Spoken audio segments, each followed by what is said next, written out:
Someone's gonna swing. Snap, crack. Then your last meal slides down your legs. One less rat to feed. Take me! Take me! I want to die too! We stopped. Through squinted eyes, I saw a staircase. In an effort to get my foot onto the first step, I tripped over the chains and fell. The guards dragged me up. The rough edges of the stone steps dug into my skin, peeling away exposed flesh on my arms and legs. After being pulled through 2 sets of thick metal doors, I was dumped onto the floor. Sunlight stabbed between my eyes. I shut them tight as tears spilled down my cheeks. It was the first time that I had seen daylight in seasons.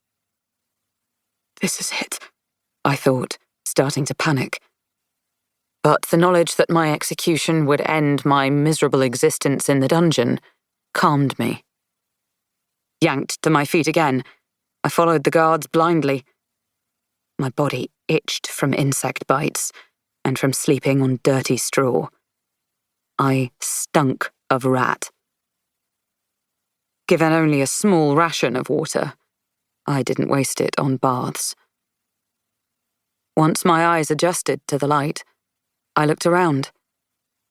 The walls were bare, without the fabled gold sconces and elaborate tapestries I had been told once decorated the castle's main hallways. The cold stone floor was worn smooth in the middle. We were probably travelling along the hidden corridors, used solely by the servants and guards. As we passed 2 open windows, I glanced out with a hunger that no food could satisfy. The bright emerald of the grass made my eyes ache. Trees wore cloaks of leaves. Flowers laced the footpaths and overflowed from barrels. The fresh breeze smelled like an expensive perfume, and I breathed deeply. After the acidic smells of excrement and body odour, the taste of the air was like drinking a fine wine. Warmth caressed my skin. A soothing touch compared to the constantly damp and chilly dungeon.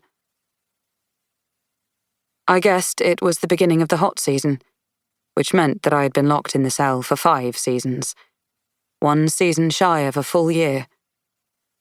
It seemed an excessively long time for someone scheduled for execution.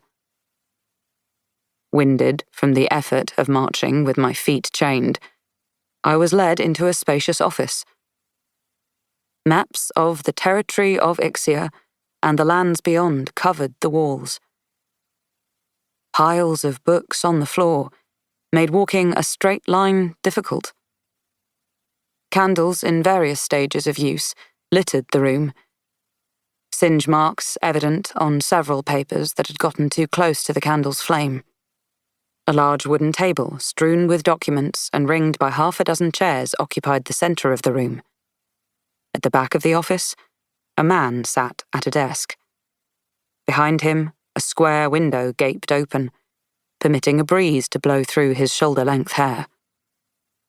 I shuddered, causing the chains to clatter.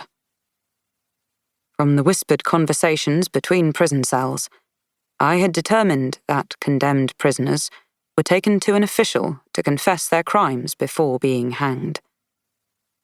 Wearing black pants and a black shirt with 2 red diamonds stitched on the collar, the man at the desk wore the uniform of an advisor to the commander. His pallid face held no expression. As his sapphire blue eyes scanned me, they widened in surprise. Suddenly conscious of my appearance, I glanced down at my tattered red prison gown and dirty bare feet roughened with yellow calluses. Dirt-streaked skin showed through the rips in the thin fabric. My long black hair hung in greasy clumps. Sweat-soaked, I swayed under the weight of the chains. A woman.